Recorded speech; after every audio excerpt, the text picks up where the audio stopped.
Good evening. Welcome to Guitars and Music. I hope you'll consider subscribing. I always enjoy discussing contemporary issues in music, especially as it relates to what we now call classic rock, a term I don't actually like that much, but we'll kind of go with it. And I came across this interesting article. It's from January 31st, 2021, so it's just a couple weeks old, from Global News. I'm reading it off my little iPhone here. You'll have to forgive me.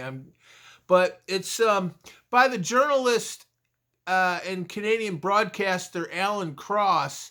And in this article, he says some interesting things. It's just kind of a short little article. I'll put a link to it in my description of the video.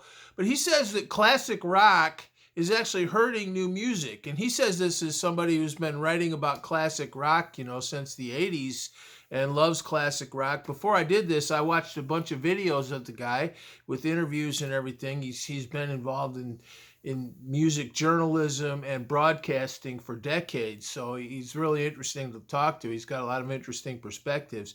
But he said some kind of interesting things about the way what we call classic rock, Beatles, Stones, Fleetwood Mac, name your band from that period.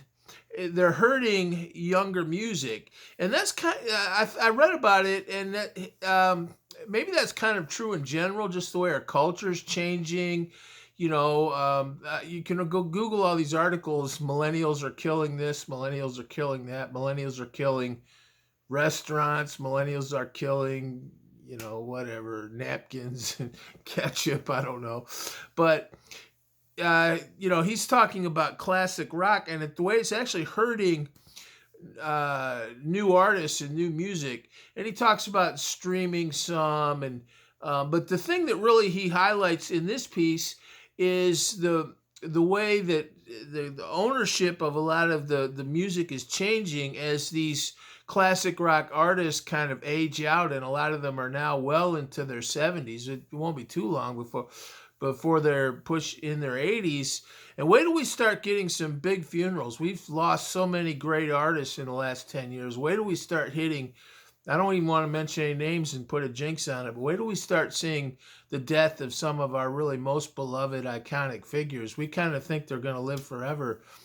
But anyway, he makes the point that, as some of you might know, in recent months, you've had a lot of really big legacy stars like Bob Dylan, Stevie Nicks, Mick Fleetwood, I think the Beach Boys. There was quite a list of artists, David Crosby, that they have sold their rights to all their songs, all the publishing and everything. I think Dylan got $400 million to just sold all his music to these big corporations. And that's really going to change music a lot. Part of, I think, what's going on, it's kind of sad in a way when you think about it. So you have, okay, Stevie Nicks is selling all her music. Well, these record companies have controlled a lot of what we listen to for, it seems like forever.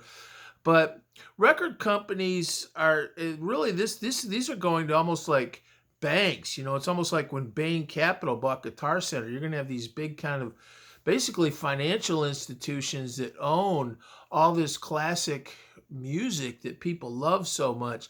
If you think copyright's bad now, wait till they start wanting to get their money back in investment. They're just going to be tighter than a drum with all this.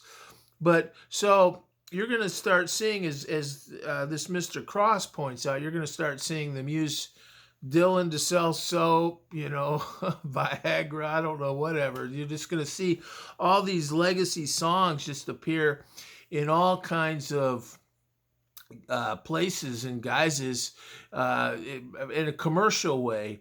That's kind of sad. I think what's happening, you can kind of understand it. It's sort of sad. You hate to see Stevie Nicks. It's just almost like she's just divesting herself of her life in music, and it reminds me a lot, frankly, of what an older person does when they retire and they start to get older. And even beyond retirement, they start to get older. They're looking beyond, and they're kind of shedding a lot of their earthly possessions. Plus, they haven't been touring and everything for the last year, so obviously there's probably a financial component.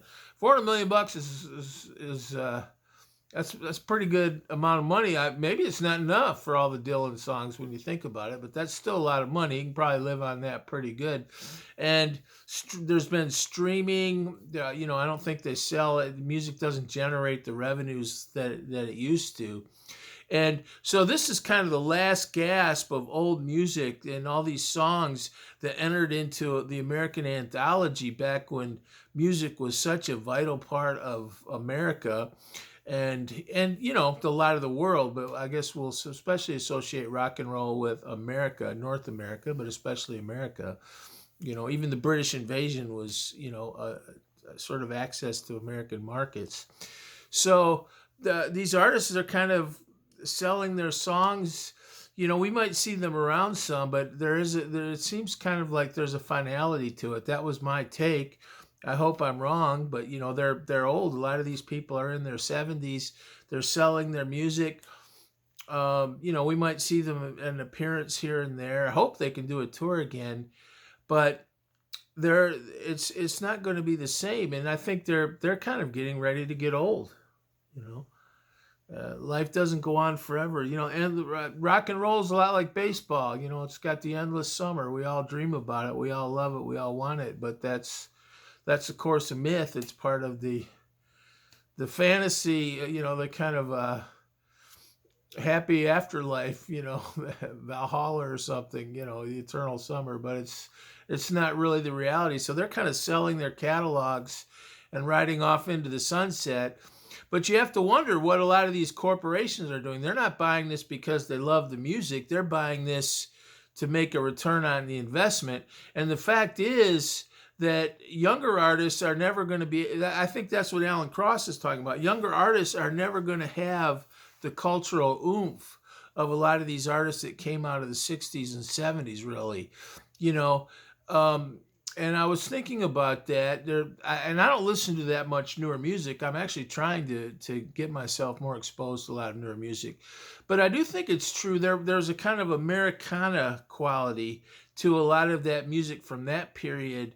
And it's very much a signature part of American culture, almost in the way baseball is or Hollywood movies, both of which I would argue in some ways are similarly changing and some might say declining. But when the Beatles went on Ed Sullivan, how many millions of people watched that? And the Beatles when the Stones used to do those big tours, and I hope they still do another one. I'm going to go if they do. I think they'd like to, if they can pull it off with all this COVID stuff. They're kind of still out there. But it's increasingly the last of the Mohicans, kind of out there. The last ones on the road, as one song says, But you almost wonder if that kind of fame would be impossible for a young artist today. There might be artists out there that are as good as the Beatles. Beatles are pretty good, but there might be artists out there that are as good as the Beatles or deserve, as much airplay as the Beatles, but the media is so different. And I think the culture is different. If you look at America back then, it was a much more homogenous society. There were 3 channels on TV. There was a kind of a common sense of American history and culture. I'm not trying to present an overly gauzy view of the 1950s, but I think most people would agree with that. And it's hard to imagine anybody, no matter how good they were, getting that famous today, as the Beatles were, or the Stones in the early '70s, or Elvis, or really all those artists. It's hard to imagine that kind of fame filling stadiums. And I also think the laws and the regulations that we have, not only with COVID but just in general. I think stadium rock, which is what a lot of that have developed into, like the Stones, it developed into stadium rock. I'm not sure we're going to see that either with younger artists. I think we might see some of these festivals, but you wonder if these younger artists were going to... stadium rock is kind of a boomer thing, I think, and I don't know if younger artists can fill stadiums that way. And frankly, sometimes you don't think, maybe we'll become like one of these countries where they discourage, I used to go to concerts, see all kinds of crazy stuff in those concerts. You wonder, but that was kind of part of the spectacle of it, and you wonder, even that, for better or worse, that was kind of part of rock and roll. And you wonder if all that stadium rock's going to be around. But anyway, you've got this huge catalog of music. It's almost becoming part of an era, like, Baroque music. And it's kind of, there's a certain sound when you hear Baroque music. It kind of defines, that certain period, or romantic music, or Chopin, or Americana from the 19th century. You hear it, and there's a certain, it's almost like a brand music, or Latin music. When you hear that kind of beautiful Latin guitar and those certain chord progressions that we associate with Spanish or Latin music, it's kind of a signature style or sound. And I think rock's kind of becoming that. It's becoming a historic but very a sound that's kind of very associated with America. It's a positive thing, and you could see why marketers might like it. I worry that, kind of like Alan Cross, what they're going to do with it. I think corporate people have hurt Hendrix, and the copyright too, and the families. They're all trying to get money out of Hendrix, and a lot of these are extended family members, and all of a sudden you start seeing, they sort of establish some kind of corporation, they fight some court battle, they get copyright rights to all this, and then the next thing you know, you start seeing cheap Hendrix t-shirts, and it's all trademarked too. Not that there's anything new about Hendrix t-shirts, but it's all kind of trademarked and regulated, and I think that's hurt Hendrix. I think you're going to start seeing that with all these artists. But I think Alan Cross's point is also interesting. You're going to have this huge financial investment, not just culture, not just music, but financial. These are financial investment companies that are buying all this, and they're going to be controlling music for a long time to come. You think copyright's bad now? You just wait. And they're going to, you're just going to start to see these songs pop up all over the place. And they're going to try to eke out every little nickel they can out of these songs. And it kind of takes all the air out of the room for younger artists. It's just one of many things I think about 2021 that's so different now.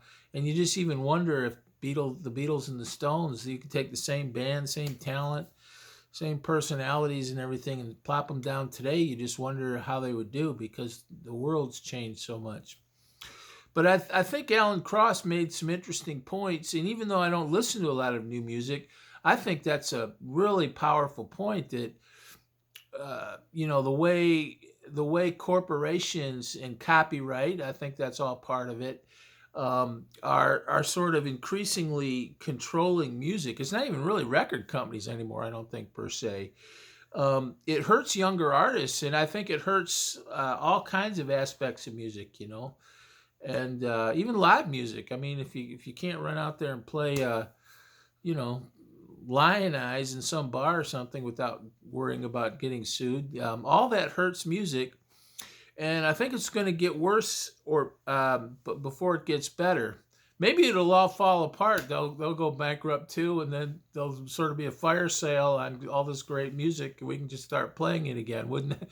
I hate to wish bankruptcy on anybody, but I hope Dylan gets his $400, and I hope whoever bought it goes bankrupt. And then there's just a fire sale on Dylan, that would be great. But Alan Cross, if you get a chance to read it, it's a short little article. I think it's pretty interesting, makes some good points, very timely about the music of our day. God bless you. I hope you'll consider subscribing.